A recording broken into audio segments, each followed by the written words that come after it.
paz do Senhor. Amém. Bem, nesta manhã nós estamos começando o nosso semestre, o primeiro semestre de 2008, com a lição de hoje, de 6 de janeiro de 2008. Nós começamos uma série de estudos no livro do Apocalipse, que na realidade é considerado, com justiça, o livro mais difícil da Bíblia.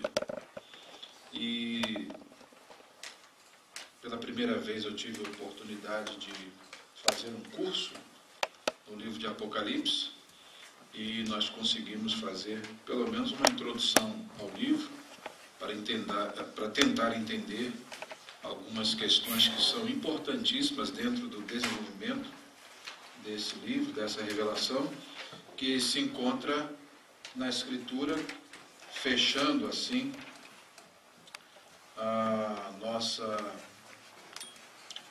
o Novo Testamento, o livro que está como último livro do cânon do Novo Testamento, e é de fato um livro de suma importância para a nossa compreensão da vontade de Deus, do plano de Deus.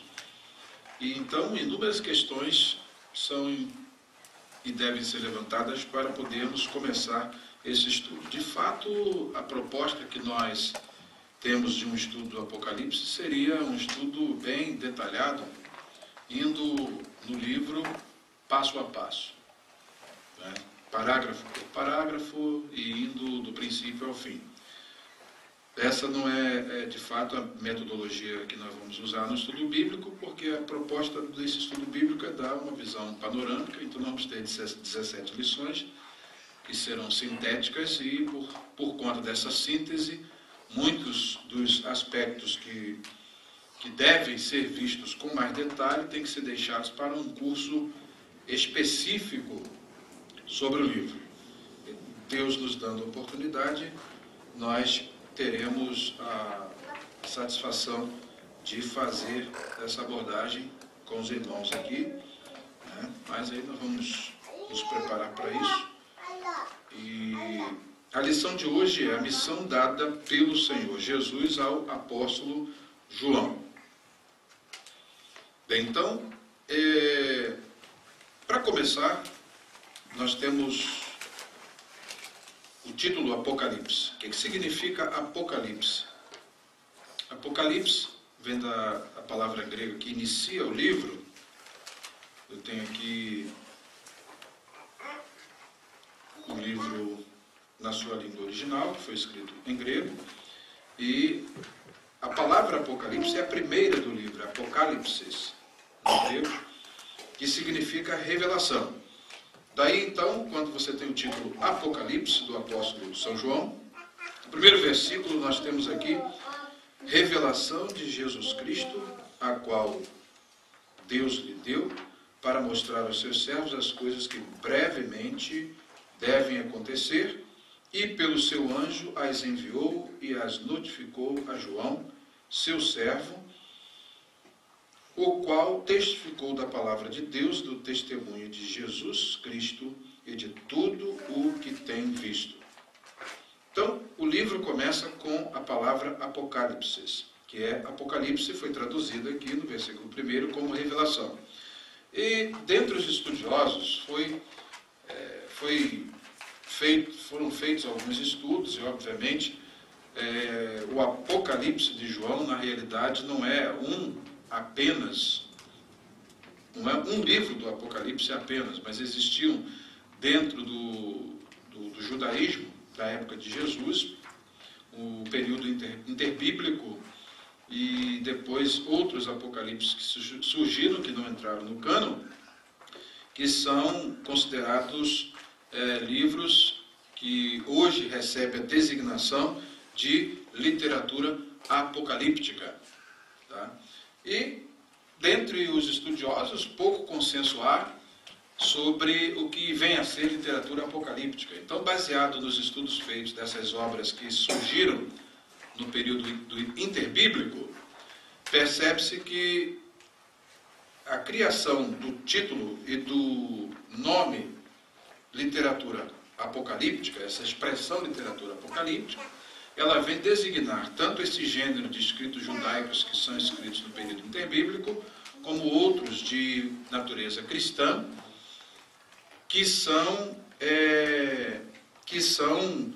livros que têm algumas características que alguns estudiosos enumeram para poder tentar criar uma espécie de gênero. Só que o livro de Apocalipse, quando lido a partir dele mesmo, a gente percebe que a proposta do livro, a proposta primária do livro, é ser o que o título do livro quer dizer: revelação de Jesus Cristo. Então o termo apocalipse aqui, o Apocalipse, no início do livro, não tem a intenção primária de identificar um gênero literário. Ao contrário, o livro tem a proposta de ser uma revelação, e essa revelação tem um fluxo de autoridade que vai de Deus Pai, que entrega essa revelação ao Filho, o Filho entrega essa revelação ao seu anjo representante, o seu anjo representante vai a João, e João é ordenado a escrever o que vê e distribuir primariamente às 7 igrejas da Ásia. Então a proposta do livro é ser uma revelação. O próprio termo Apocalipse quer dizer algo que se desvenda, que se descobre. Vem do termo que significa tirar o véu de alguma coisa para que possa ser visto. E então, tomando o livro como ele mesmo se define, nós vamos ver que qual é a natureza do livro do Apocalipse. Essa é uma das questões que praticamente ela se coloca como fundamental para nós entendermos qual é a estrutura ou a macroestrutura do livro. Qual é a proposta? O que o livro de Apocalipse quer e foi idealizado para ser na vida da igreja? A proposta do livro, ela está definida nesse capítulo 1. O livro tem a proposta de ser uma carta circular enviada a todas as 7 igrejas da Ásia, que na realidade a gente já começa logo no início do livro, vendo a importância do número 7. O autor, você vai observar, ao longo do livro, há uma recorrência entre número 7, número 4, número 12, número 1000. Ele é muito utilizado ao longo do livro. Vocês vão perceber que há toda essa disposição, porque o 7 representa completude.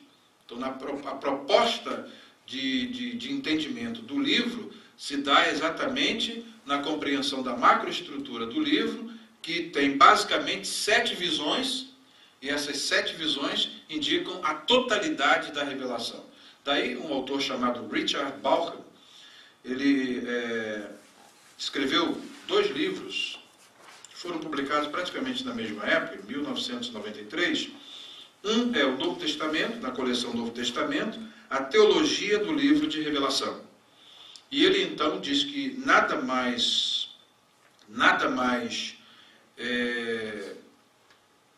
serve para desviar a nossa compreensão do livro do que não entender a natureza do livro. Então, se nós começarmos a ler o livro fazendo uma leitura atenta do livro, nós vamos perceber, de um modo geral, que o livro tem uma proposta que é ser uma circular enviada às igrejas. Esse número 7 dá a ideia de completude, e esse número 7, usado como completude, ele não aparece como uma novidade no livro do Apocalipse, porque o próprio Gênesis já começa com essa estrutura de 7. Se vocês observarem a criação, o que vocês observam? Deus fez o mundo em 6 dias e no 7º descansou. Então mostra que a importância do número 7 já começa nos primeiros capítulos da Bíblia. Isso dando uma noção geral para que você possa, no último livro da Bíblia, ver como nessa estrutura sétupla o livro vai se desenvolvendo. Daí você tem o livro escrito às 7 igrejas da Ásia. Essas 7 igrejas da Ásia recebem 7 mensagens proféticas, e daí essas mensagens proféticas elas começam a ter todo um desenvolvimento, que vai chegar no final do livro, no capítulo 22, no seu clímax. E várias séries de 7 vão acontecendo, como, por exemplo, os 7 selos do capítulo de número 6, que vão do 6 até o 8. Depois nós temos as 7 trombetas, os juízos das 7 taças. E então você vê que o número 7 vai exercendo um papel todo importante na estrutura do livro. O que mostra, por sua vez, que o livro, então, tem uma estrutura literária que precisa ser bem apreendida para que a gente possa entender qual é a proposta do livro. Bem, no nosso estudo bíblico de hoje, nós vamos falar, primeiramente, do gênero do livro. Qual é o gênero do livro Apocalipse? O que ele se propõe a ser?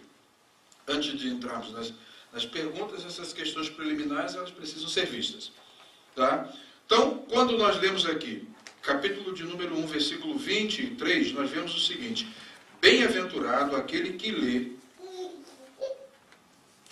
e os que ouvem as palavras desta profecia e guardam as coisas que nela estão escritas, porque o tempo está próximo. Tá? Eu aconselho a vocês, aproveitando aí que nós estamos começando esses estudos, a pegar a nova versão internacional, que é uma versão bem contemporânea e uma versão bem simples, né?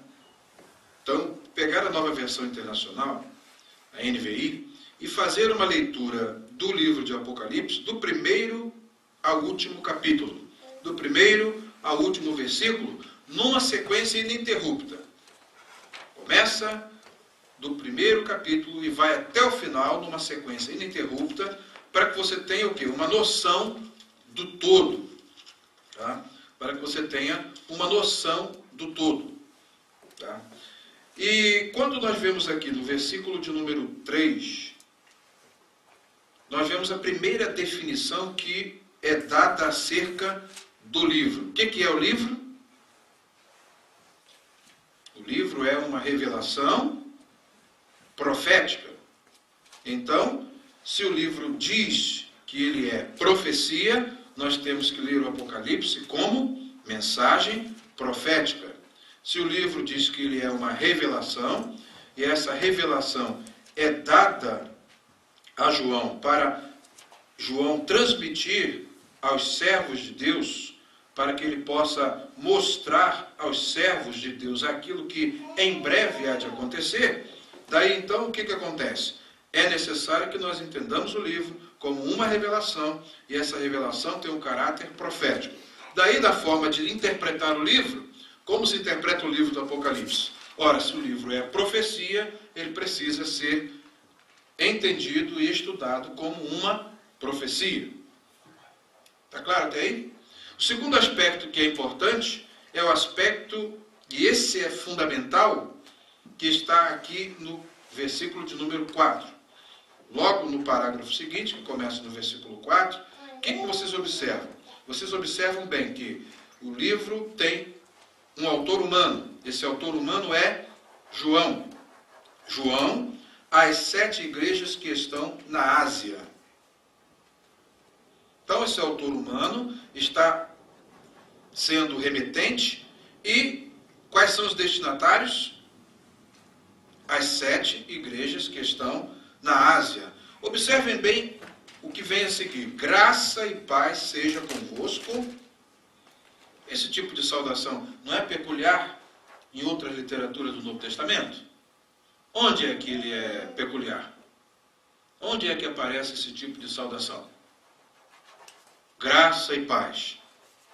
Que, a princípio, podemos dizer, né, que são dois tipos de saudação, que é um tipo de saudação multicultural, porque graça é um tipo de saudação que é comum aos gregos, e paz, que reflete lá o shalom entre os judeus, é um tipo de saudação que é vinculada muito aos judeus. Daí graça para os gregos, que é uma saudação comum, e shalom, ou paz, que atinge a comunidade judaica, mostra esse caráter universal que atinge a igreja? A igreja é composta, obviamente, desde a sua origem e já nessa época de gentios e judeus. E graça e paz é um tipo de saudação comum nas cartas. As cartas começam sempre, na maioria delas, Paulo, graça e paz. Pedro, graça e paz. Daí então mostra que o livro, na sua natureza, ele tem a proposta de ser uma carta. Por quê? Geralmente as epístolas começam com essa saudação, as cartas começam com graça e paz, e terminam sempre com o quê?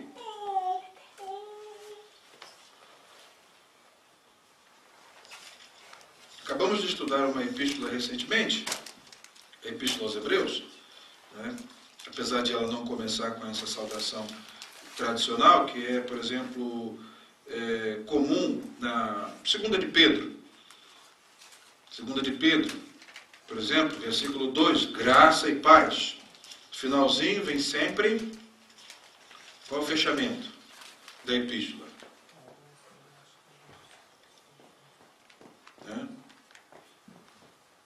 Cresçam, porém, na graça e no conhecimento de nosso Senhor e Salvador Jesus Cristo. A Ele seja glória, agora e para sempre. Amém.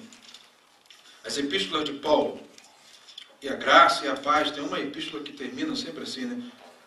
A primeira de Pedro termina, paz a todos vocês que estão em Cristo, a todos vós que estáis em Cristo.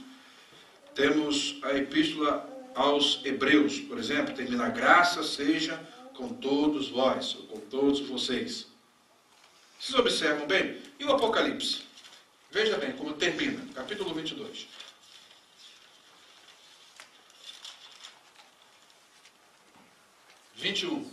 A graça de nosso Senhor Jesus Cristo seja com todos vós.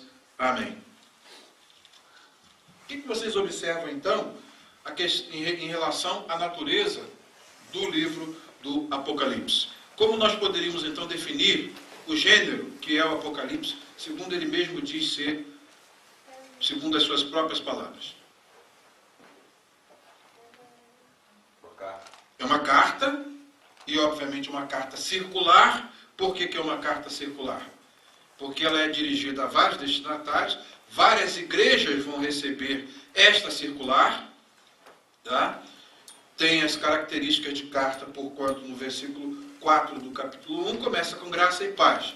E no final, a graça do Senhor Jesus seja com todos vós. Amém. É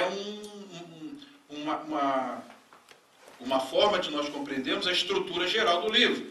O livro tem o objetivo, tem a proposta de ser uma carta universal. Daí nós temos que estudar o livro do Apocalipse, estudando-o como uma carta, como profecia, revelatória, e ela tem destinatários que são as 7 igrejas da Ásia, que, como 7 indicam completude, esses sete é escolhido, na realidade, para que seja a totalidade, dirigida à totalidade da igreja. Tá? Com base nisso, nós temos, por exemplo, o que é fundamental para nós começarmos a estudar o livro do Apocalipse. Tá? Então, o Apocalipse é uma carta circular, profética, apocalíptica ou revelatória, dirigida à Igreja Universal. Tá? Por que a gente precisa ver isso? Porque se o livro do Apocalipse fosse intentado tivesse o intuito, o objetivo de ser escrito a apenas aquelas igrejas daquela época, eles não teriam o alcance universal e não seria um livro, por exemplo, útil para nós hoje aqui, na igreja em Filadélfia. Porque se o livro fosse apenas tensionado a ser uma carta dirigida àquelas igrejas, na sua realidade, na realidade que elas estavam enfrentando, que elas estavam passando, obviamente esse livro não teria nenhuma proposta para a igreja ao longo dos séculos e depois daquelas igrejas que foram eleitas aqui como 7 igrejas escolhidas na Ásia Menor para que fossem dirigidas essa carta circular a elas. Tá? Exatamente por esse motivo, por falta da compreensão dessa natureza do livro, de ser um livro, uma carta profética de alcance universal, que hoje praticamente não se prega no livro do Apocalipse. Essa foi uma das constatações do nosso curso de agosto de 2007. Geralmente não se prega no livro do Apocalipse, porque não se compreende a mensagem do livro, qual é a proposta do livro. E o Richard Bauckham escreveu um livro que é tão importante dentro dessa análise, porque ele é um dos poucos livros que enfatiza a necessidade de nós estudarmos a teologia do livro do Apocalipse. O que o livro quer ensinar em termos teológicos. Ele é, como o Bauckham diz no outro livro dele, o clímax da revelação, o clímax da profecia. Sendo o clímax, nele nós devemos estar meditando durante toda a nossa vida cristã. Por quê? O que diz o verso de número 3? Felizes aqueles que leem, aquele que lê, observa bem que aqui há uma proposta litúrgica. Feliz aquele que lê, que geralmente a questão do leitor na igreja primitiva era uma questão que muito imita o aspecto da sinagoga. Na sinagoga sempre tinha o que era o leitor da Escritura. E esse leitor sempre fazia a leitura para uma audiência. Então, a igreja no tempo primitivo também tinha essa característica da liturgia da igreja ter um leitor da Escritura e os ouvintes da Escritura. E esse aspecto litúrgico é enfatizado logo no início do livro, prometendo até ser feliz aquele que lê e os que ouvem a profecia, as palavras da profecia deste livro. Daí repousa uma bênção sobre aquele que lê e repousa uma bênção sobre aqueles que ouvem. Vejam só como é importante. E é o livro menos lido pelos cristãos. Pode fazer uma estatística que é o livro menos lido pelos cristãos. E pregado muito menos ainda. Né? Tanto é que o professor Karl Bosman disse uma coisa interessante, que até 1982, que ele estava trabalhando lá em Camboriú, né? Então, praticamente, ele ficou assim muito pressionado, né, por conta do seu ministério não ter jamais feito um curso ou um livro estudado com alguém que já estudou o livro do Apocalipse. Por conseguinte, ele desconhecia a natureza do livro. Os reformadores tiveram dificuldades em até mesmo aceitar que esse livro, por tão difícil que fosse incluído dentro do cânon do Novo Testamento.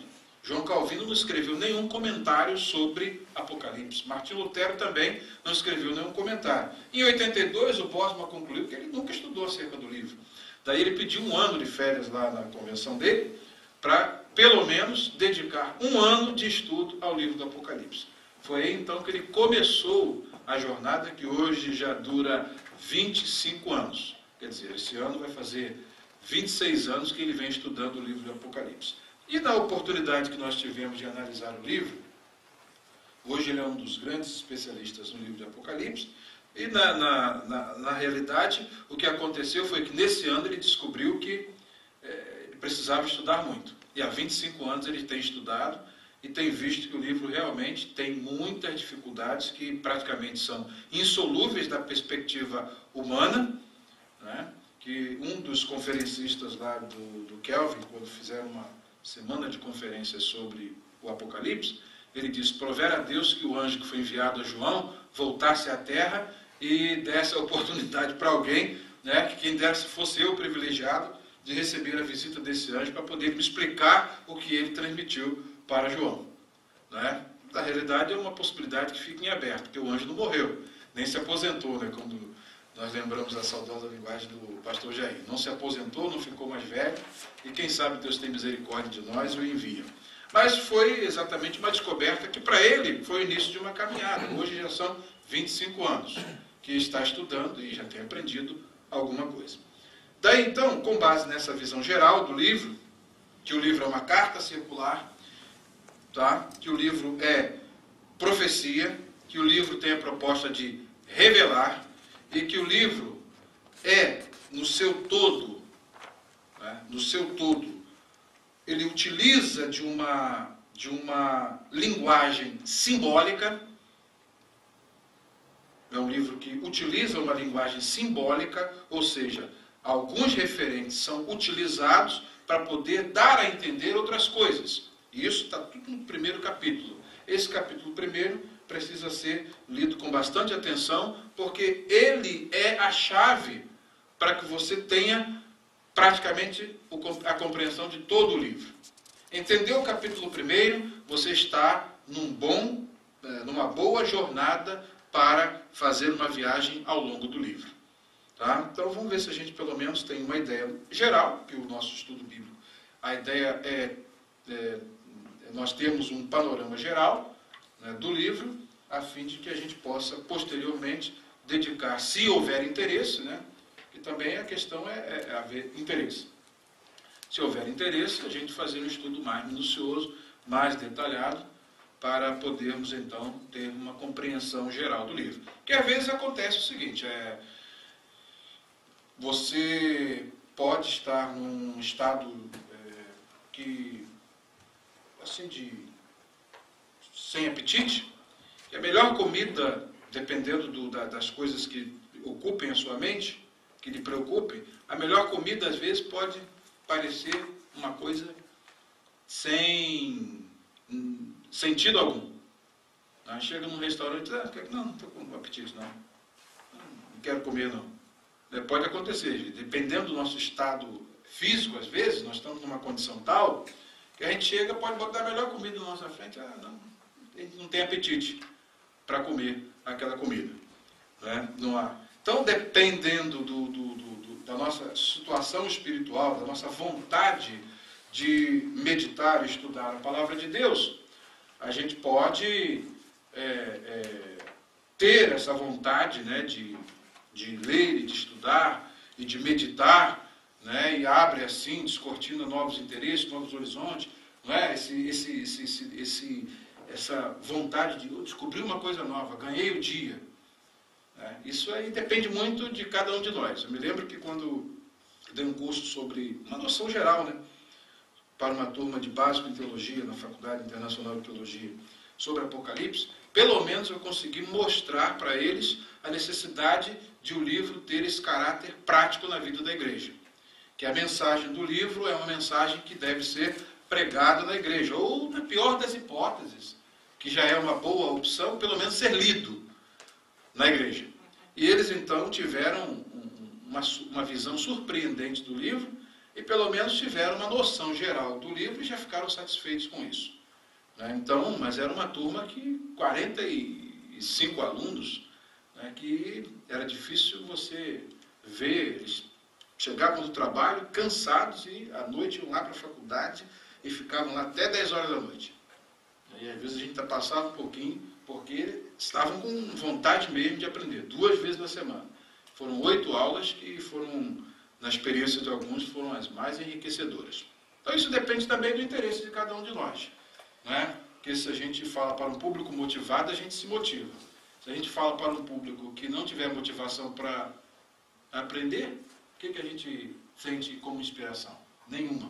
Então depende dessa relação, né, entre o público e o que está sendo o preletor, ou trazendo a palavra. Tudo é uma relação entre o público, ouvinte, e o preletor.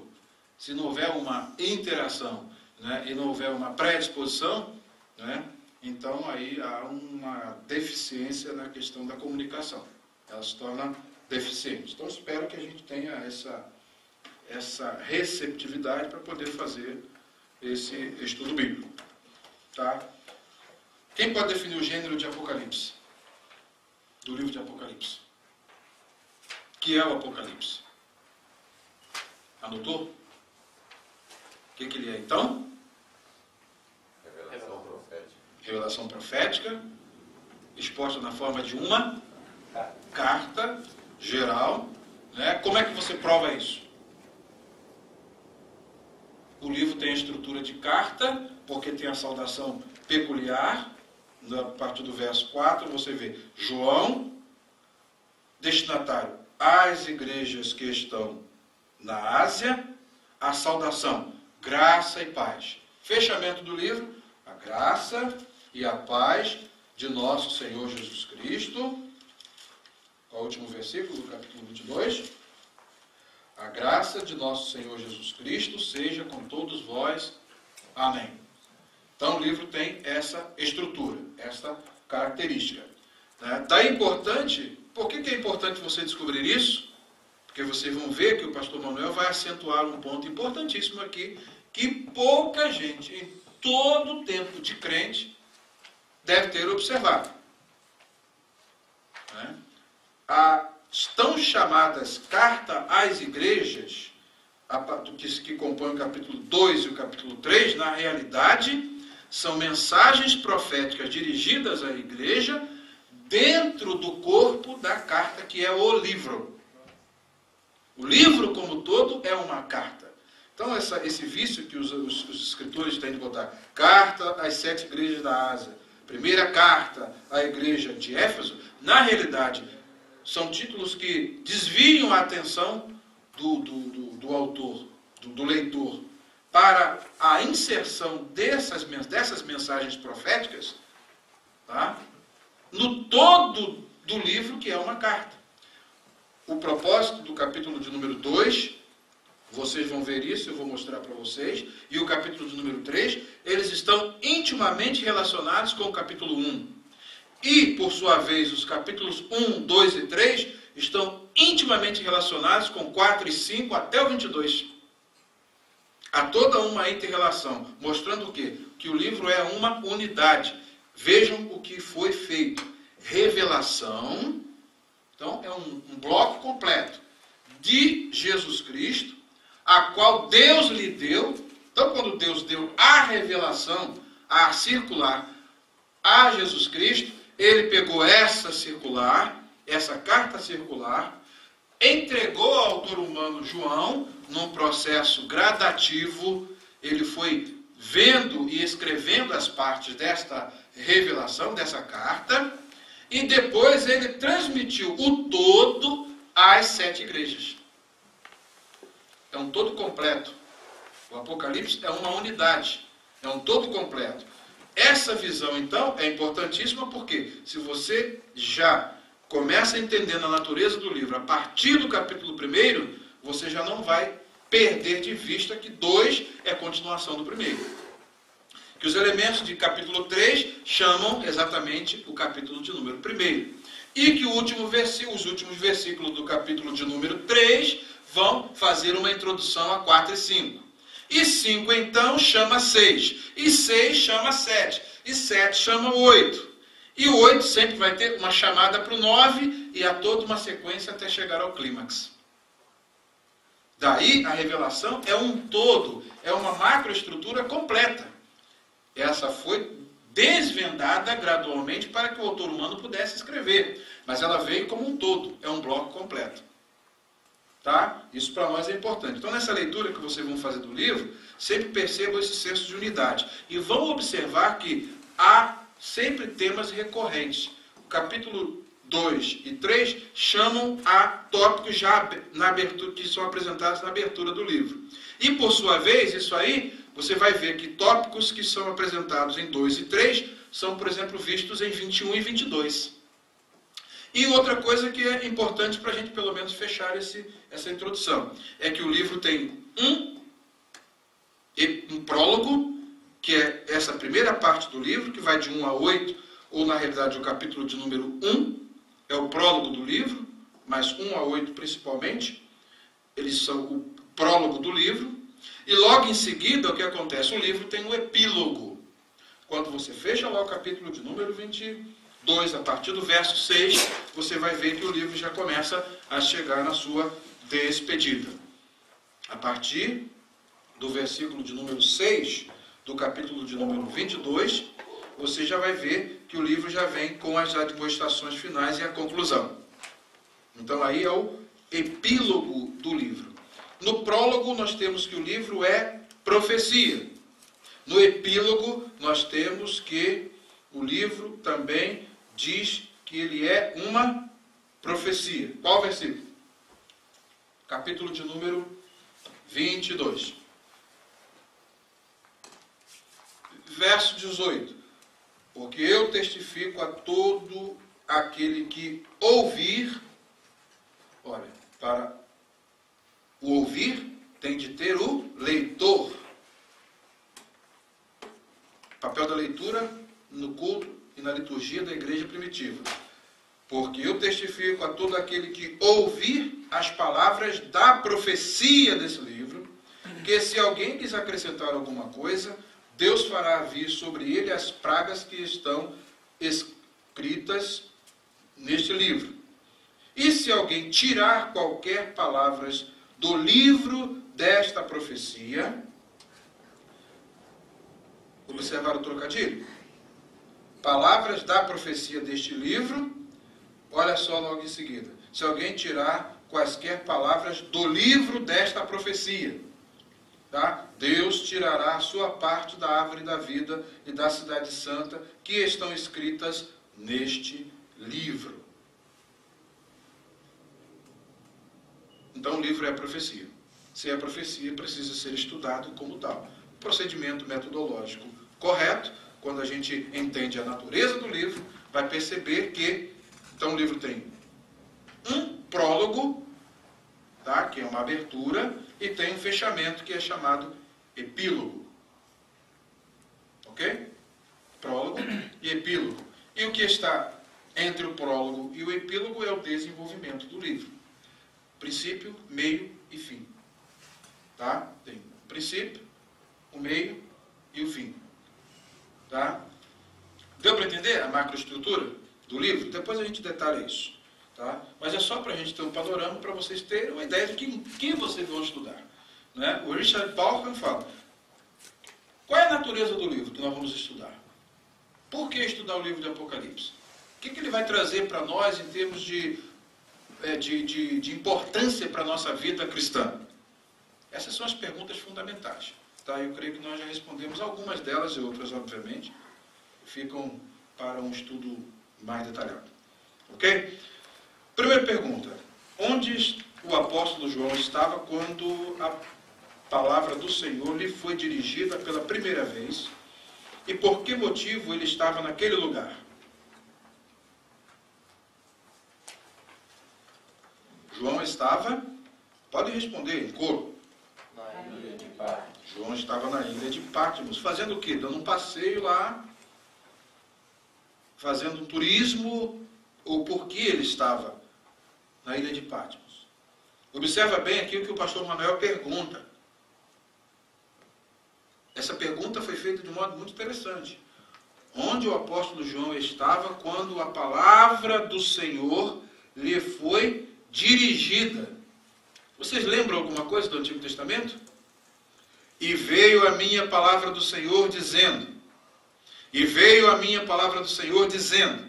Não era uma fórmula recorrente nos profetas? Mostrando que João é um profeta.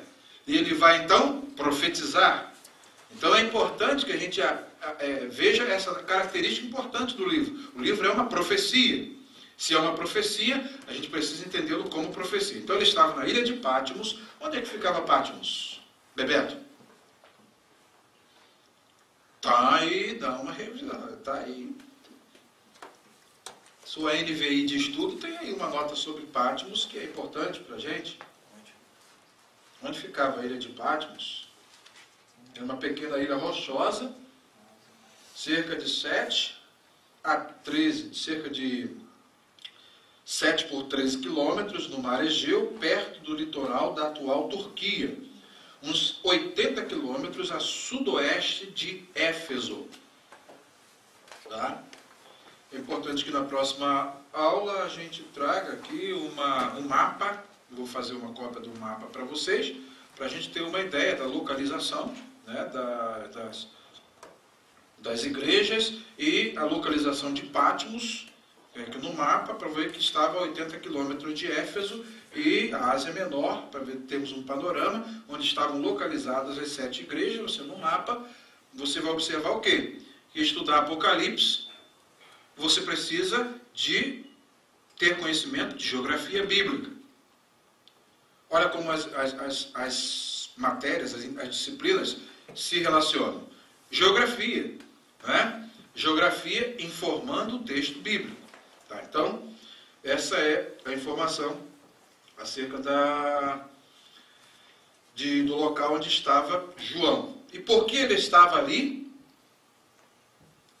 Capítulo 1, versos 9 e 10 dão um motivo.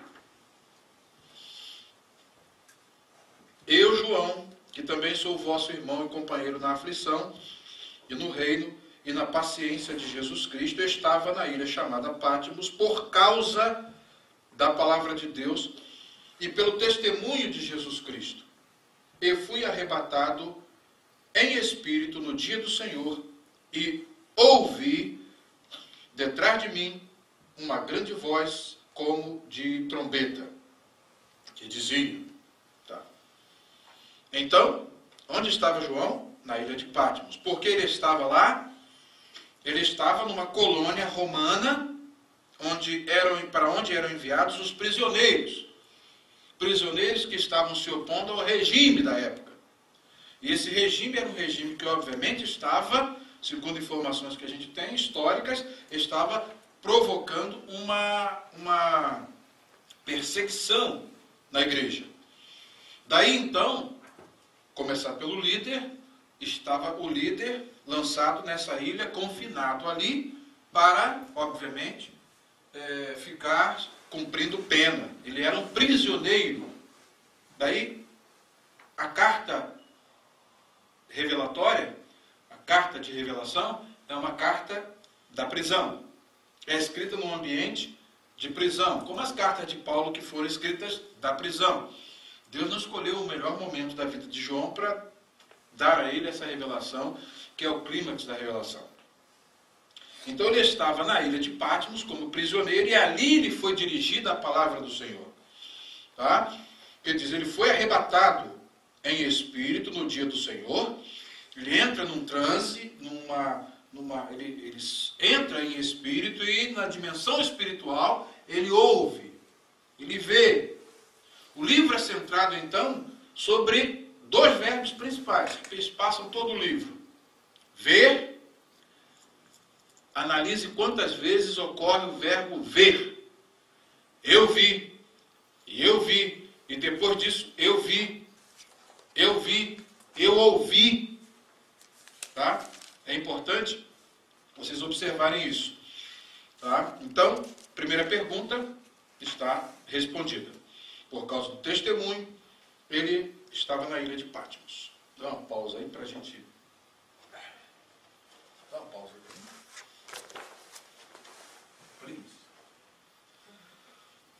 Esse resfriado vai e volta.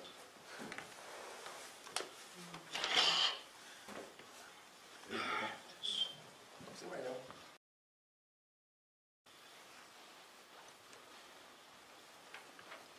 A segunda pergunta.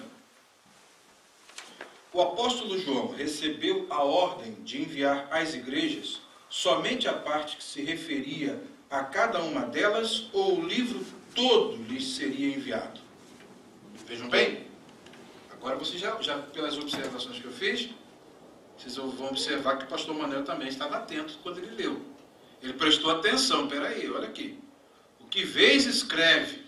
Então, essa tendência de a gente pensar que o capítulo 2 e o capítulo 3 são cartas individuais às igrejas, na realidade, esses capítulos 2 e 3 contêm 7 mensagens proféticas que estão dentro do bojo do livro. Esse livro é enviado como uma grande carta circular às igrejas. Tá? Já ganhamos o dia. Se a gente pelo menos não aprendeu nada em Apocalipse e aprender pelo menos isso, nós já estamos na frente de muita gente. Já ganhamos o dia. Tá? Aí então, como a gente responde aqui a segunda pergunta? O livro todo. Tá? Versículos 10 e 11. Eu fui arrebatado em espírito no dia do Senhor e ouvi de trás de mim uma grande voz, como de trombeta, que dizia: o que vês, o que estás vendo, escreve-o num livro e envia-o às 7 igrejas que estão na Ásia, a Éfeso, e a Esmirna, e a Pérgamo, e a Tiatira, e a Sardes, e a Filadélfia, e a Laodiceia. Observaram bem? Tá? Observaram bem? É importante a gente prestar atenção nisso, que o livro todo foi enviado às 7 igrejas. Tá? E não apenas porções do livro que foram enviadas às igrejas. Daí essa designação que, infelizmente, aqui são colocadas aqui no título, né, de cada divisão das mensagens que são dadas às igrejas, nos capítulos 2 e 3, eles desviam a atenção para a unidade do livro, que o livro como um todo foi enviado às igrejas. Se nós não aprendêssemos nada, hoje, pelo menos isso, já é de bom tamanho. Tá? Pergunta de número 3. Segundo a descrição feita pelo apóstolo João, como era o traje, a aparência e a voz do varão que ele viu e o ouviu falar? Como era a aparência, o traje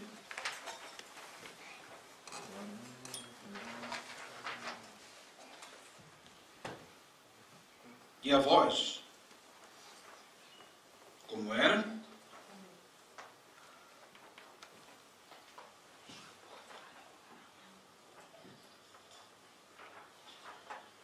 Como som de muitas águas. Como era? A descrição.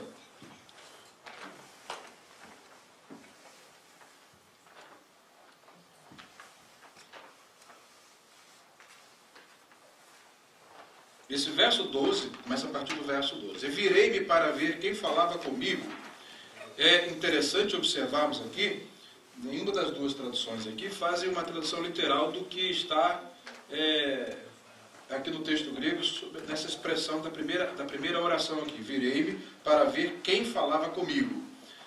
O texto grego traz uma expressão interessante. Blepen ten phonem. Virei-me aqui, o verbo anterior, epestrepsa. Ele quer dizer, e virei para ver a voz. Fonem, tem fonem, a voz. Virei para ver a voz. A expressão original aqui é ver a voz. É uma metonímia que é utilizada em que uma parte daquele que falava é tomada como para representar o todo. A voz aqui está representando o que falava. Então, literalmente, o texto diz, e virei-me para ver a voz. O João diz aqui de modo interessante. Blepen tem phonem. Virei para ver a voz. Mostra que o livro vai misturar e vai trabalhar com 2 sentidos básicos. Visão e audição. O livro todo se baseia em visão e audição. Mais visão do que audição. E às vezes, como acontece aqui, e é proposital até, quando ele vira para ver a voz, porque quando ele está descosta, quem está falando, ele não está vendo a pessoa. Certo? A única coisa que chega aos seus sentidos, nada informa a sua visão. É o quê? A voz. O que vês, escreve-o num livro e envia-o às 7 igrejas que estão na Ásia, a Éfeso, e a Esmirna, e a Pérgamo, e a Tiatira, e a Sardes, e a Filadélfia, e a Laodiceia. Qual o sentido que ele está, nesse momento, sendo utilizado? Só a audição. Daí então, o que acontece? Ele usa uma expressão interessante. Virei-me para ver a voz. Poderia ser só uma voz, porque ele está arrebatado em espírito. Poderia ser só uma voz. Uma voz sem uma pessoa. Quando ele vira para ver a voz, que ele só viu, observa bem, vocês estão entendendo como é que a questão da linguagem, como é que está sendo usada aqui? Está percebendo bem? né? Tem uma voz, que ele está descosta, tem uma voz, dando a ele uma mensagem, para ele é só uma voz. E quando Samuel, por exemplo, ouve lá, Samuel, Samuel, aí ele procura, não vê ninguém, só a voz. Daí então o que acontece? Eli, você me chamou? Não. Samuel, Samuel. Eli, você me chamou? Não. Ora, quando acontecer dessa voz aparecer novamente, ó, voz aparecer. A gente usa muito essa questão da linguagem. Quando a voz aparecer para você novamente, ou surgir, né, você diz, fala, Senhor, que o teu servo ouve. Era como os profetas estavam acostumados a ouvir a voz de Deus, sem ver Deus. Acontece então João, informado por essas experiências proféticas dos profetas que vêm antes dele, né, é uma voz que está falando, é a voz do Senhor, eu estou identificando. Mas ele tem a curiosidade de virar para ver a voz. Vamos ver, quem sabe eu vejo, né? E virei para ver. Quando ele vira, ele vê que não é só uma voz. Tem uma pessoa que se apresenta, e quem é? Diz aqui, versículo de número... Aí vai fazer a descrição que responde a pergunta de número 3. Tá? E virei-me para ver a voz que falava comigo, e virando-me vi 7 castiçais de ouro. Olha o que ele vê. Ele se vira e vê 7 castiçais de ouro. 7 candelabros. O que eram os castiçais? Vocês lembram? Lembram o que eram os castiçais? O que era um castiçal? O castiçal tinha uma haste principal e 3 braços de cada lado, nivelados por cima, dando 7 lâmpadas. Essas 7 lâmpadas eram colocadas assim numa ordem, num plano horizontal, tá? Então, cada braço termina exatamente aqui eram 3 braços, sobem de uma haste e ficam assim com 7 lâmpadas, que eram colocados lá no templo. Tá? Êxodo, fundo disso, Êxodo. Vejam Êxodo. Tá? Depois eu vou dar o texto aqui, você vai ter uma ideia, uma noção, né? Quem tem a NVI de estudo, Vanilson tem a NVI, página 137, você vai ver o candelabro. Tá? Na página 137 da NVI, você vai ver o candelabro. E esse candelabro ele é ordenado para que seja feito em Êxodo 25, do versículo 31 ao versículo 39, tem uma descrição do candelabro. Tá? Então, para você, olha só, o importante nesse livro é a questão do que vê, do que se vê, e por conseguinte, tá? Por conseguinte, tem uma caneta? Anota aí, que é importante. Uma das coisas que é mais importante ao estudar o livro do Apocalipse é a questão de como esse livro é informado pelo Antigo Testamento. Vocês vão ver ao longo desse nosso estudo que o livro é pesadamente informado pelo Antigo Testamento. De modo que se você não conhecer o Antigo Testamento, se nós não conhecermos o Antigo Testamento, tá, é praticamente impossível entender a estrutura do Apocalipse. E os referentes do livro, aquilo que aparece, ele vê candelabro. Se você nunca ouviu falar em candelabro na sua vida, né, ou castiçais, como são chamados, a gente não tem nenhuma ideia do que ele vê. Daí ele vira e vê quantos? Vê 7 castiçais. E esses castiçais eram feitos de quê? De ouro. Êxodo 25, do 31 ao 39, você vai observar como foi que Deus mandou fazer o candelabro. Olha como é que o texto já no capítulo 1, já fazendo menção ao Antigo Testamento pesadamente. A voz que vinha aos profetas de ouvir a palavra do Senhor, e veio a mim a palavra do Senhor, os profetas não viam nada. Às vezes eles eram levados a uma visão. Mas quando ele vira e vê, virei-me para ver a voz, aí ele teve uma surpresa. E virando-me, vi 7 castiçais de ouro. E no meio dos 7 castiçais, um semelhante ao Filho do Homem. Semelhante ao Filho do Homem, vai fazer menção aqui de quê? Joga para onde? Daniel 7,13. Antigo Testamento. Semelhante ao Filho do Homem. Essa expressão ocorre lá em Daniel, capítulo de número 13. Tá? No meio dos castiçais você vai ver, tá, um semelhante ao Filho do Homem. E aí ele vê, a atenção dele sai dos castiçais e ele se detém para descrever esse que ele vê. E esse semelhante ao Filho do Homem, vestido até aos pés de uma veste comprida e cingido pelo peito com um cinto de ouro, o que mostra aqui um aspecto interessante de que essa visão já reporta você para quê? Para a estola sacerdotal, para as vestes sacerdotais. Daí então, esse Filho do Homem, esse semelhante ao Filho do Homem, aparece a João como um sacerdote dentro do templo, onde tem os castiçais. E o número 7, olha a importância aí do número 7. Representa o quê?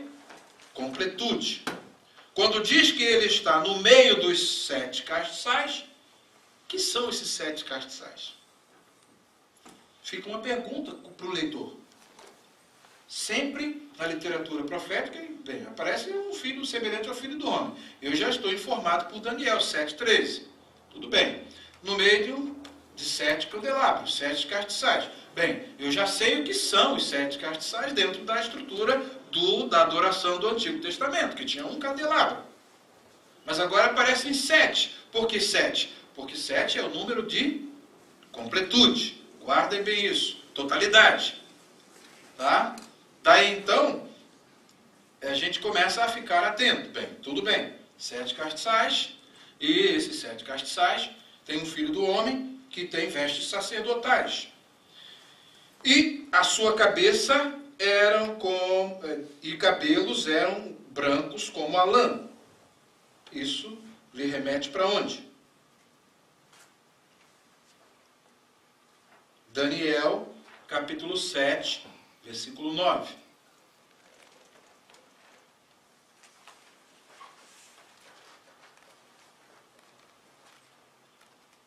Como a neve. Para nós aqui, que vivemos num país que tem neve, é fácil imaginar neve. Para quem vive em países que não tem neve, como por exemplo o Brasil, né, hoje em dia é fácil imaginar. Mas e os países que nunca tiveram neve e que receberam essa expressão? Nunca viram. E não tinha televisão para mostrar, não tinha internet para mostrar o que era neve, né? Então ele usa 2 referentes. Um referente à lã branca, lã, toda a cultura praticamente naquela época compreendia o que era. Qual é o objetivo? Observar que o cabelo era branquinho. Tá? Então usa 2 referentes para dar uma ideia. Brancos como a lã branca, como a neve, a proposta era que os cabelos eram brancos. Tá? E os olhos como chama de fogo. Lembra de Zacarias, de Ezequiel, por exemplo? Quando você vê Ezequiel, né, fala que é um homem que é fogo por dentro, é fogo por todo o seu interior, em todo o seu interior. Tá? E aqui esse fogo aparece apenas nos olhos, não são olhos azuis, nem castanhos, né? São os olhos como chamas de fogo. O livro está chamando para você fazer o quê? Imaginar. Tem de ler Apocalipse com uma imaginação, como uma criança lê uma historinha. Isso foi o que Vern Poitras, aqui do Westminster, disse no livro dele, The Returning King, o rei que está voltando. Ele disse, leia Apocalipse como se fosse uma criança lendo uma historinha. Né? E tente imaginar, vai imaginando, sem se importar muito com o que... Tente imaginar a história como ela é pintada, como ela é descrita, da forma que é descrita, para que você possa acompanhar o fluxo da revelação. Tá?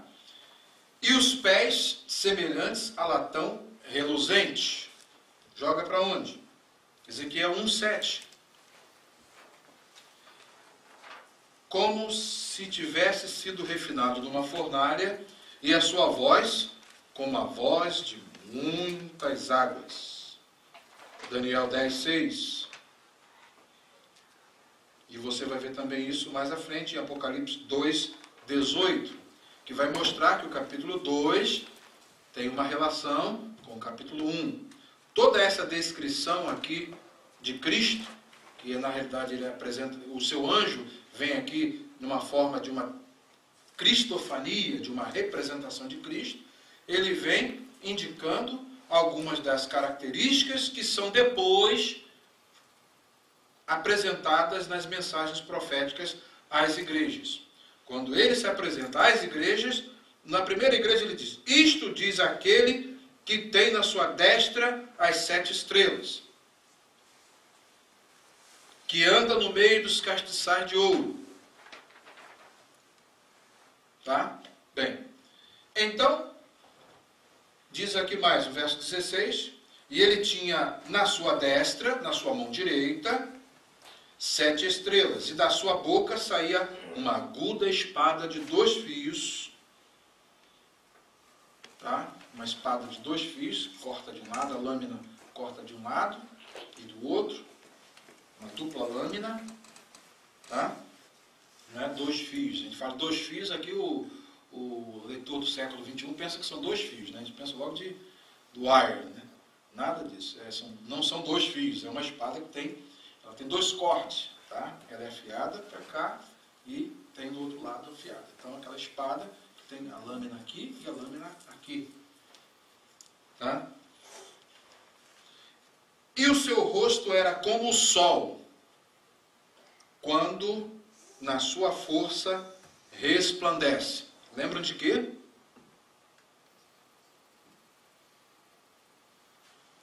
Mateus 17, a transfiguração. Lembram? Na transfiguração, o que aconteceu com Jesus? Vocês observam bem? Então já está dando mais ou menos uma ideia. A gente tem a ideia de que esse referente aqui, esse é Jesus. Pela descrição que é feita aqui, só pode ser Jesus. Bem, então já sei quem é esse aqui, semelhante ao Filho do Homem. Tá? E existem algumas coisas aqui que no momento não estão ditas, e a gente vai ler o livro para poder ver se ele dá uma pista para nós. Tá? Que João, obviamente, está cheio de curiosidade. O que são esses candelabros? Ou esses castiçais? Esse semelhante ao Filho do Homem, ele já sabe quem é.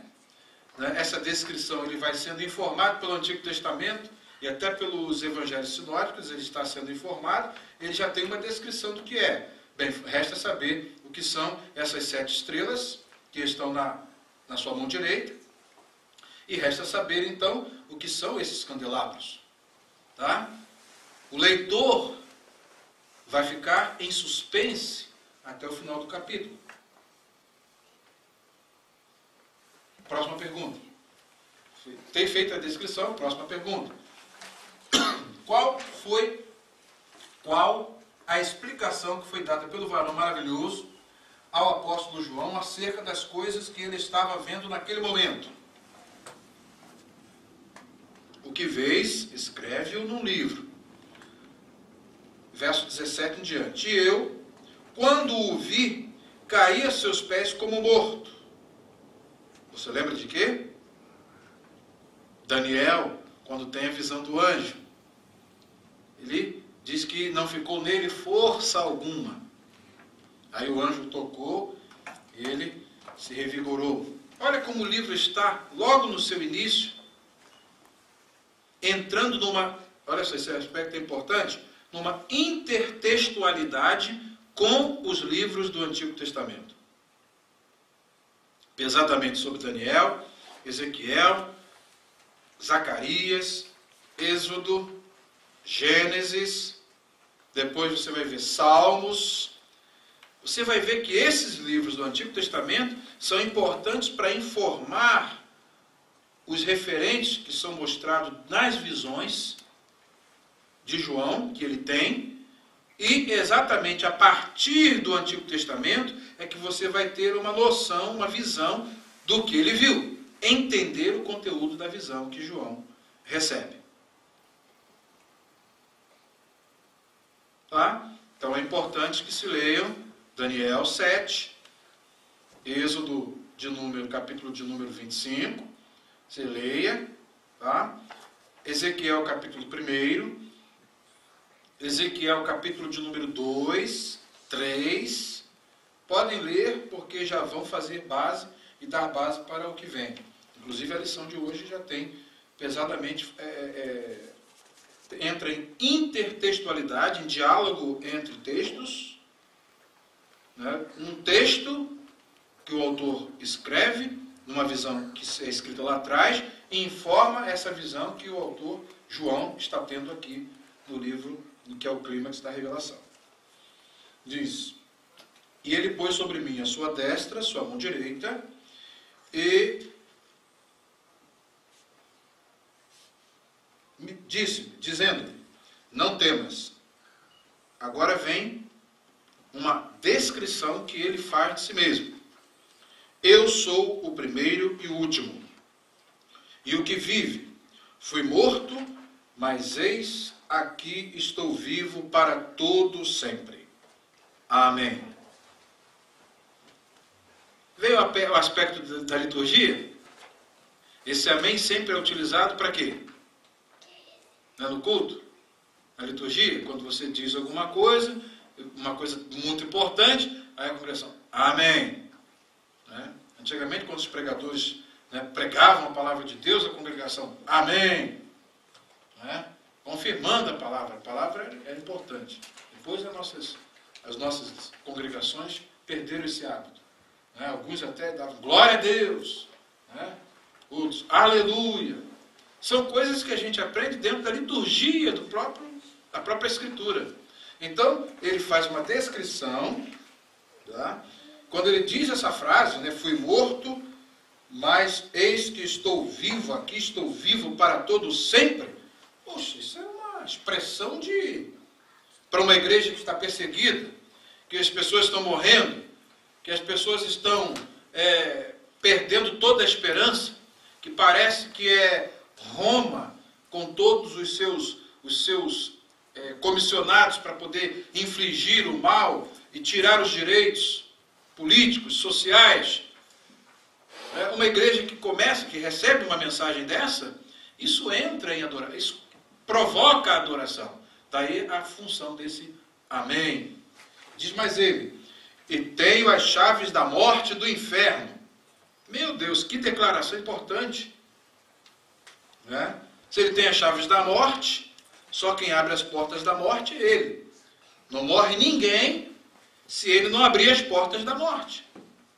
Como vai chegar um período que você vai ler lá na frente, que vai ver que os homens queriam morrer e não morriam. Já pensou? Porque ele tem as chaves da morte. Imagine o World Trade Center lá, com aquela altura. A pessoa não aguenta de angústia, vou me jogar lá embaixo. Aí joga. Pá! Lá embaixo. Cara, pedaço do lado e ainda está vivo. Sentindo toda a dor. Diz a Bíblia que os homens procurarão a morte e a morte fugirá deles. Porque quem tem a chave da morte, ninguém morre. Vocês vão sofrer tudo isso vivos. Né? Porque aqui no princípio já está mostrando quem é que tem as chaves da morte. Isso para nós é segurança? Não é qualquer bandido na Rio Magé que vai chegar, vou matar o pastor Fabiano, o diabo vai lá e inspira ele, vou matar o pastor Delemir, vou matar a Maria Antônia, vou matar o Jason, e vou lá, e vou matar. Aí vai dar tiro lá à vontade e... O que está acontecendo? A porta da morte está fechada, meu filho. A porta da morte está fechada, não tem quem mata. Lembra de quê? Colossenses 3, a nossa vida está escondida com Cristo em Deus. Isso para a igreja é segurança? Não é qualquer coisa que pode chegar e tirar, vou tirar. Não é assim, não. Tem que ter permissão do chaveiro aqui, ó, o homem das chaves. Se ele disser, pode matar, mata. Mas se ele disser, não pode, não tem jeito. Não é? É o que acontece com Jó. Passa todo aquele sofrimento, só não toque na vida dele. ele aguenta, pode passar dessa prova aí que só não toque na vida dele, tá bom? Mas os filhos, não, pode. Mas ele, pode. Mas ele não. Pode infligir tudo, menos a morte. A morte não, pronto, fechou a porta. Lepra, enfermidade dos pés à cabeça, mas vivinho. A vida não sai daquele corpo porque quem tem a chave não deixa. Percebe como é que é importante? Mas para nós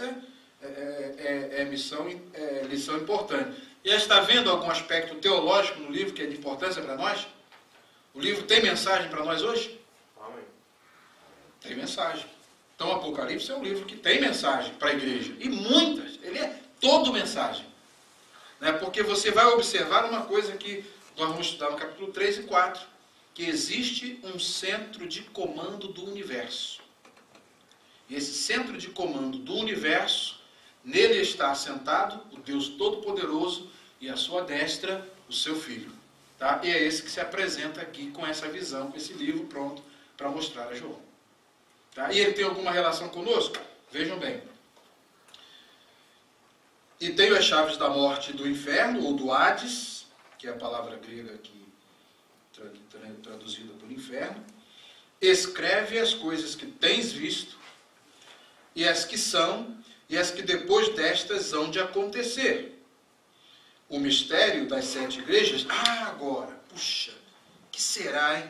Eu estava curioso, queria perguntar, mas já que ele adiantou a fala, então não preciso nem perguntar. Já leu a curiosidade de João, né? Que ele está lá, o que são esses candelabros, o que são esses castiçais, o que são eles, o mistério, o segredo das 7 estrelas que viste na minha destra, na minha direita, e dos 7 castiçais de ouro. Sabe o que são? As 7 estrelas são os anjos das 7 igrejas. E os 7 castiçais que viste são as 7 igrejas. Daí então, o que significa um semelhante ao Filho do Homem passeando no meio dos castiçais? Andando no meio dos castiçais. O que significa?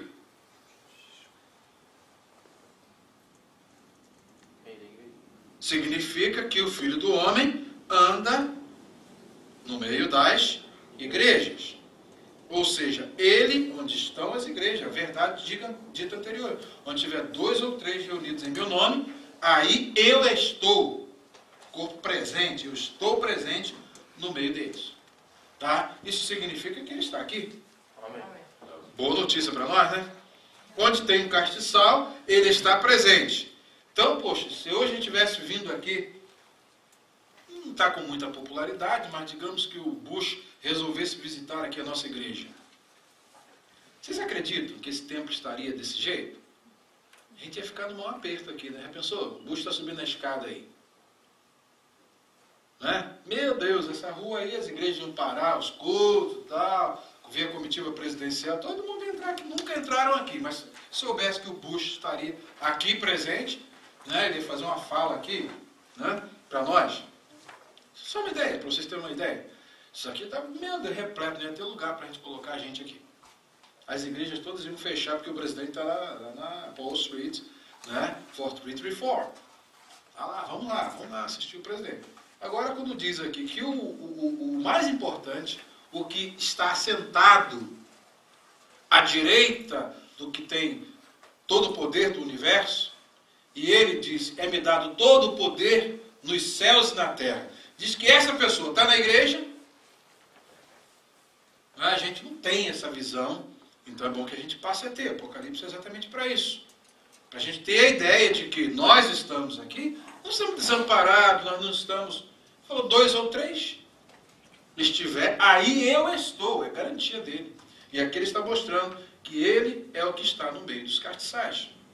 O livro tem mensagem para nós? Né? Tem igrejas aí que se empolgam mais quando falam, ó irmão, o anjo está passando aí. Ó, o anjo está com a bandeira. Ó, o anjo é o varão de Maria. Todo mundo fica empolgado. Quando fala, irmão, Jesus está no nosso meio. Aí, é mesmo. Jesus está no nosso meio, Serginho. Né? Nossos olhos espirituais precisam de visão. E aí vem o que? Revelação, Apocalipse. Apocalipse é desvendar, para a gente descobrir essas realidades que são importantes para a nossa vida cristã. Tá? Isso é muito importante. E então, a próxima pergunta. Qual era a vestimenta do varão que o apóstolo viu e qual era a aparência dos seus pés e de seu rosto e sua voz? A referência aqui é capítulo de número 10, versículos de 1 a 3.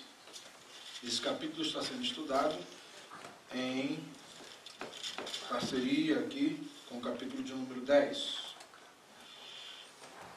Que diz: e vi outro anjo forte que descia do céu, vestido de uma nuvem, e por cima da sua cabeça estava o arco celeste, e o rosto era como o sol, e os pés como colunas de fogo, e tinha na mão um livrinho aberto, e o pôs o pé direito sobre o mar, e o esquerdo sobre a terra. E clamou com grande voz, como brama o leão, e havendo clamado, os 7 trovões fizeram soar as suas vozes. Então, qual é a descrição dele?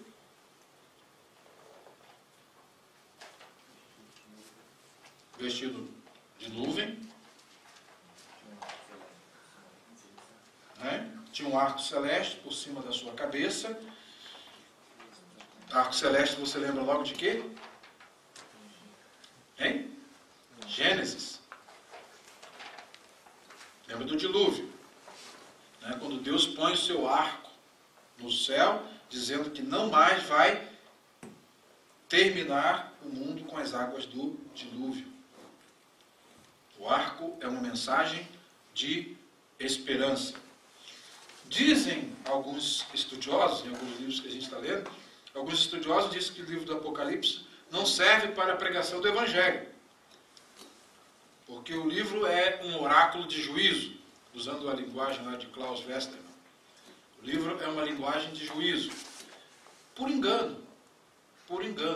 O próprio fato de o livro ser uma profecia, nós vamos ver que sempre haverá um chamado de arrependimento. Isso em consonância, em paralelo com a mensagem profética de Ezequiel.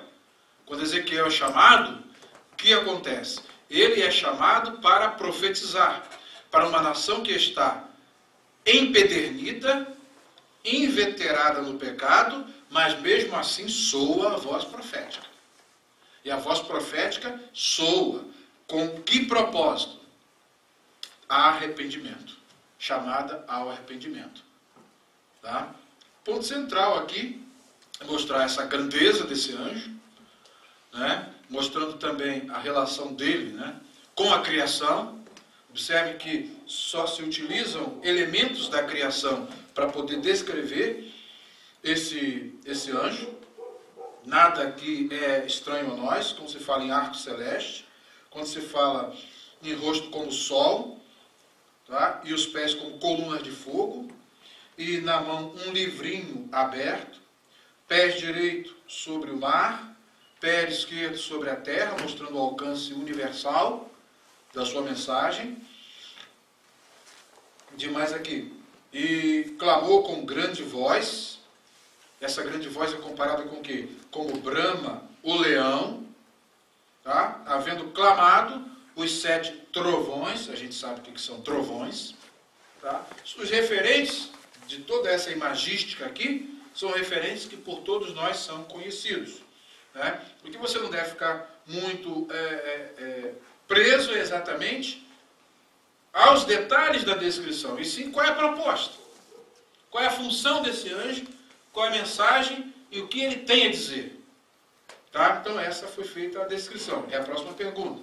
Quais foram as palavras proferidas pelo anjo que o apóstolo João viu como um pé, do anjo que o apóstolo João viu com um pé sobre a terra e outro sobre o mar? E sendo ouvidas dos 7 trovões as suas vozes, eu ia escrevê-las. Observa o verbo ouvir e o verbo ver. O texto, capítulo 10, começa com e vi. Logo em seguida, ouvir. Ver e ouvir estão sempre relacionados. Eu ia escrevê-las, mas ouvi uma voz do céu que dizia: sela o que os 7 trovões falaram e não o escreva. Pronto. Só nessa instância do livro do Apocalipse é que ele é ordenado a selar essas palavras. No demais, como Daniel foi ordenado a selar as palavras do livro, só nessa instância. Por quê? Aí nós já teríamos que estar vendo, numa sequência de juízos de Deus, o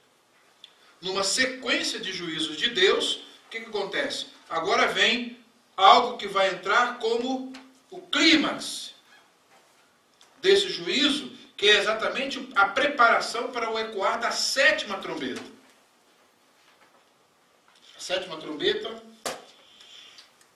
vai tocar lá na frente, no capítulo 11, versículo de número 15. Daí então, depois que é tocada a 6ª trombeta, é feita toda uma descrição no capítulo de número 13, capítulo de número 9, versículo 13 a 21, esse texto aqui vem exatamente fazendo preparativo para culminar com o toque da 7ª trombeta. E vem exatamente após uma sucessão de juízos que chegam aqui na 6ª trombeta. Porém, esse capítulo 10 aqui, a gente, para entendê-lo, tem que entendê-lo na sequência das mensagens. E aí, a gente não tem como dar uma noção aqui, senão a gente vai ficar aqui até tarde da noite. Mas vamos nos deter aqui no capítulo 10. Sela o que os 7 trovões falaram e não escrevas. E o anjo que vi estar sobre o mar e sobre a terra, levantou a sua mão ao céu, e jurou por aquele que vive para todo sempre, o qual criou o céu e o que nele há, e a terra e o que nela há, e o mar e o que nele há, que não haverá mais demora. Mas nos dias da voz do 7º anjo, quando tocar a sua trombeta, se cumprirá o segredo ou o mistério de Deus, como anunciou os profetas seus servos. Então, o que vai acontecer no tocar da 7ª trombeta, que está lá em capítulo de número 11, versos 15 ao 19, aqui então chega ao clímax. Aí vão se cumprir o que falaram os seus servos, os servos do Senhor, os profetas do passado. Observa bem que o livro, quando lido, é necessário que a gente entenda a sua macroestrutura, e nós vamos voltar a esse assunto quando estivermos propriamente estudando a partir do capítulos 3, 4, capítulo 4, 5, 6 e 7, vocês vão observar que há uma sequência, e essa sequência ocorre numa ordem que a gente chama de retomada. Às vezes algum tópico é introduzido lá no início e depois ele é retomado à frente e ampliado. E outros tópicos são introduzidos e logo à frente eles são tomados novamente e ampliados. Tá? Algumas coisas aparecem no início aqui do livro como se fossem ícones. Você que está acostumado aí com a linguagem de computação, quando você clica no ícone, aí se abre uma janela para poder mostrar aquilo que está ali. É exatamente o que a proposta do fluxo do livro do Apocalipse é exatamente assim. A gente vai sempre ver essas retomadas. O livro não está numa ordem cronológica. Isso é muito importante para nós. Sabemos que o livro não está numa ordem cronológica. Há sempre um vai, volta, prossegue, vai, volta, prossegue, até que chega ao clímax. Tá? Isso a gente vai tentar desenhar no restante das nossas lições. Tá? Daí é porque o capítulo de número 10, que a gente esperava ver logo o toque da 7ª trombeta, não vem. Não vem o toque da 7ª trombeta. Antes do toque da 7ª trombeta, vem o capítulo 10, falando sobre o livrinho.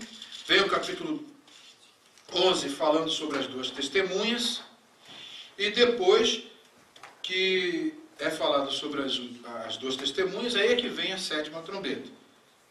Tá? Aí quando a gente pensa, bem, se o toque da sétima trombeta é o fechamento de tudo, logo o livro vai terminar com o toque da sétima trombeta. Vocês vão ver que não é isso que acontece. Aí vem uma outra visão que retoma outro aspecto necessário para que a revelação possa prosseguir, e o livro vai assim até o final. Tá? Mas isso aí nós não vamos ver agora. Sétima pergunta. O que foi ordenado que o apóstolo João fizesse em semelhança ao que o profeta Ezequiel havia feito? Ó, um capítulo orientando o outro, intertextualidade. Ezequiel, capítulo 3, de 1 a 6, vai orientar e vai instruir. Capítulo de número 10 de Apocalipse. Vejam bem. O que ele fez?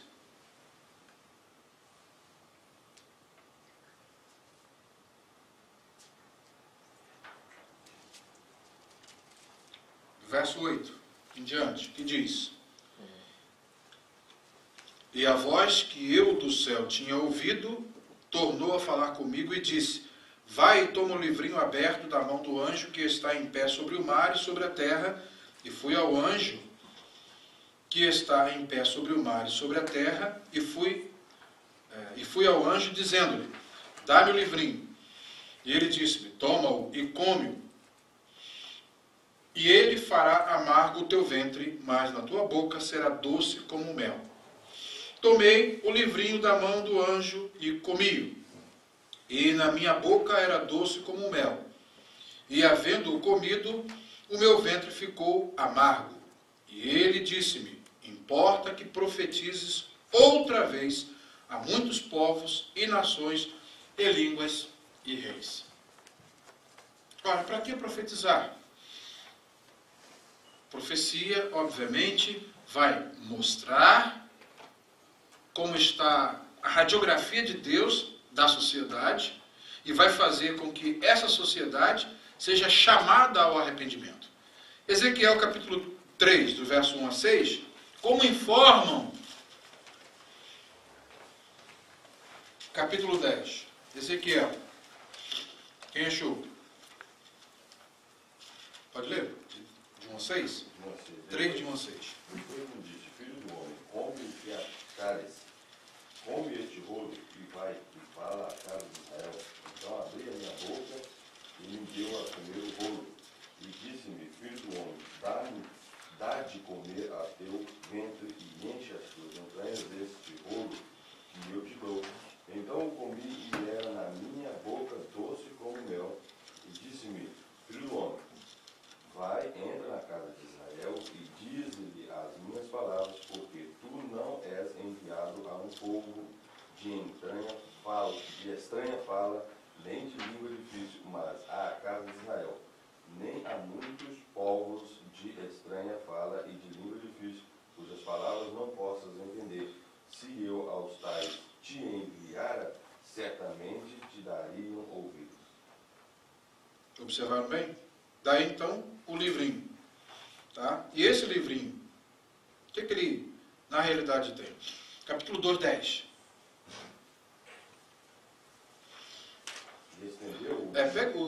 Pega o 9 e o 10.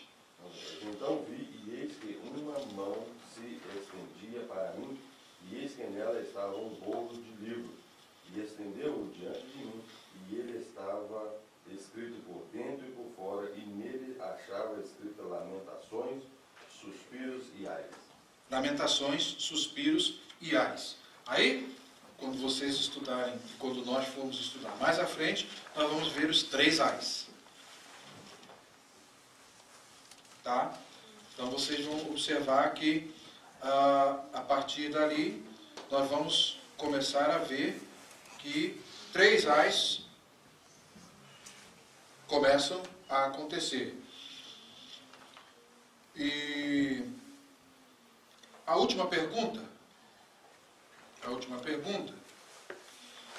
está quais as duas coisas que, segundo o que estudamos na presente lição, não foram permitidas pelo anjo que o apóstolo João fizesse? Bem, diante de uma figura tão esplendorosa como essa, qual é a tentação e o impulso que João teve, mas que foi proibido de fazer?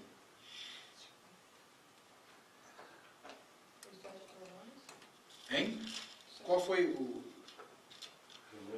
Duas coisas. Foi impedido de escrever. Uma é impedir de escrever, impedir de escrever a voz dos trovões, e a outra de adorar. Né? Eu, João, sou aquele que vi e ouvi estas coisas, e havendo-as visto e ouvido, prostrei-me aos pés do anjo que mais mostrava para o adorar. E disse-me: olha, não faças tal, porque eu sou conservo teu e de seus irmãos, e de teus irmãos os profetas, dos que guardam as palavras deste livro. Corrigindo, adora a Deus. Se uma figura dessa apresentasse diante de nós, não é, forçosamente, ainda mais que sabendo que ele era o representante, é o anjo de Jesus, mas eu sou o anjo, então não pode me adorar. Adora a Deus. Deus manda o livro, que é o rolo, o pergaminho, para João. João vai, dá aos servos, João recebe do anjo através dos servos, mas nessa hierarquia, só quem pode receber a adoração, você vai ver ao longo do livro, é o que está sentado no trono e o cordeiro. O anjo não pode ser adorado. Tá?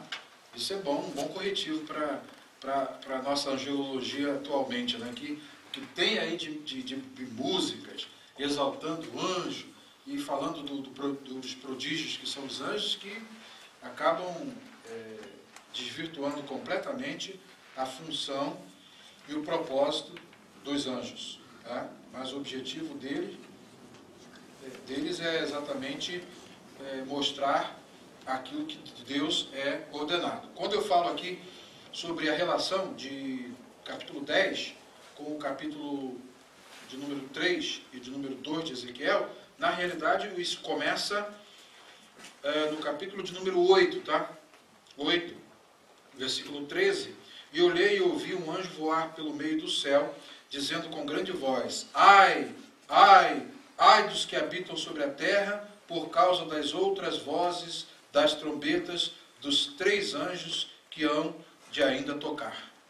Aí é que vem os 3 anjos, os 3 ais. A quinta trombeta, um ai, a sexta trombeta, o segundo ai, e a última trombeta, a sétima trombeta, o terceiro ai. E isso está vinculado a Ezequiel, que o livro estava escrito por dentro e por fora, e tinha lamentações, suspiros e ais. Daí nós vemos a intertextualidade, a relação entre o texto de Apocalipse com os textos proféticos do Antigo Testamento.